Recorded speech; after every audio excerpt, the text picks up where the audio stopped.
Hey everyone, back to post a quick video, little LP artist collection, Saxon. Kind of a little shout out to Punk Texas, who shared some of his Saxon stuff and international buying tips with me earlier. I told him I'd throw up a quick video with some of my Saxon LPs. Definitely one of my favorite bands. I know I say that about everybody, but they are. I like them, I love them. A lot of other people do too. A little overshadowed by Iron Maiden, but way at the forefront of the new wave of British heavy metal. No question about it. I think I'm probably going to say every one of these is my favorite album too, but it's just because every one I listen to it becomes my new favorite Saxon album. But enough of that stuff. I have a good half a dozen or so Saxon LPs, starting with their second album, Wheels of Steel, which they were still very much so new wave of British heavy metal at that time. Nothing commercial, nothing American or glam or hair metal about it. Really just a great album. I love it. Huge production improvement over their first album, which I don't have. But Wheels of Steel is great. I'm just going to say this now. If you don't have any of these, pick them up. They're great. Playing in the background, Strong Arm of the Law. This is their second LP. Hailed by many Saxon fans as their best. I'm not sure I'd agree. I like it, but the song you might be able to hear playing in the background is a little shout out to Punk, is Dallas 1 p.m. Deep South, Dirty South. The third LP right now, my favorite, is Denim and Leather, Princess of the Night. I love it. I uploaded that one not that long ago. What I get a kick out of more than anything is the very Judas Priest motorcycle looking gang on the back. Corny and goofy.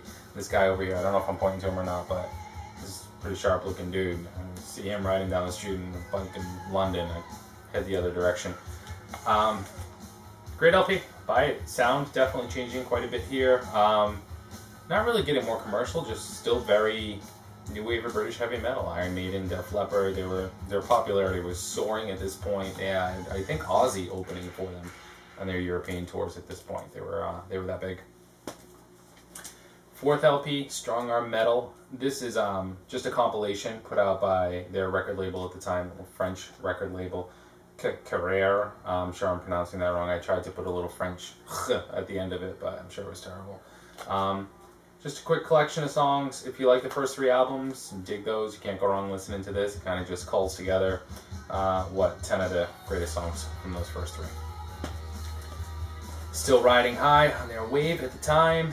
Next album up is Power and the Glory, also an excellent album. Still major tours at this point. I think they just started touring America, really struggling to be successful there. Headlining dates with Accept, Motorhead, and so forth. I believe their drummer had actually jumped ship at this point and actually joined Motorhead, funny enough, so they had a new drummer at this point, but really still the original lineup mostly, and if that's wrong, you can just correct me. But fifth, I was listening to this last night. I was actually surprised. I'd forgotten how good it was. It's Crusader. Big change in the cover art at this point. If you like the medieval imagery, it's definitely a great album for you in terms of artwork, but it's also a great album overall. It changes tones a little bit. I think it doesn't have really that raw, rough, early 80s metal British sound to it, but a little more polished at this point. It was also their last on that French record label that I can't pronounce. It's a really good album though. I liked it. A little more melodic. I think this one shipped platinum and ended up going double platinum, within months of its release. Just still super popular. After Crusader, Saxon jumped over to EMI, and they put out this first release on EMI, Innocence is No Excuse. I think this alienated a lot of their earlier fans. It definitely has a much more polished sound, leaning more towards what was selling at the time and what was popular. And what was popular was glam and hair and Motley Crue and things of that nature really becoming much more popular. So this is the last Saxon LP I have. I actually really like it, probably because I like new wave of British heavy metal, and I equally like glam and hair metal as well. So it's going to appeal to me no matter what.